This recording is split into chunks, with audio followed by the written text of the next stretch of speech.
पंढरपूर म्हसवड महामार्गावरती काल सायंकाळी 5 वाजण्याच्या सुमारास एका भाविकांच्या गाडीला मोठा अपघात झाला होता आणि यामध्ये खरं तर 8 जणांचा मृत्यू आणि 6 जण जखमी झालेले आहेत. कशा पद्धतीने तो अपघात झाला, तुम्ही किती लोकांचे प्राण वाचवले?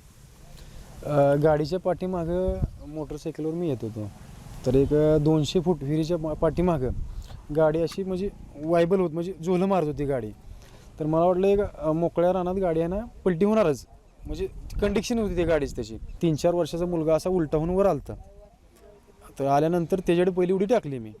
उडी टाकली तशी आहे ना, त्याला मी जवळ घेतलं, माझ्या म्हणजे छातीपाशी घेऊन, म्हणजे तिथं पाण्यात तर त्याला पाणी काढू शकत नव्हतं ना. छातीला दाबून एका सपावर उभा राहून त्याला ना उलटं दाबून खाली तोंड करून त्या तोंडातून पाणी बाहेर काढले आणि तेवढा त्यानं उस्करी दिली. म्हणजे 4-5 सेकंदसाठी ते त्याचा जीव वाचला. आणि दुसरे 4 जण होते, ते आमचे सगळे गावकऱ्याच्या सहकार्याने त्यांना बाहेर काढण्यात यश आलं. त्यांना माणुसकीच्या नात्याने ती मदत केली.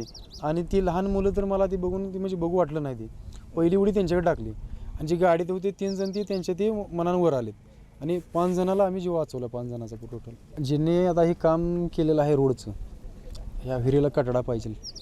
विहिरीला त्यांना माहीत आहे हे धोक्याची विहीर आहे. अशा 3 विहिरी आहेत त्या रोड टच.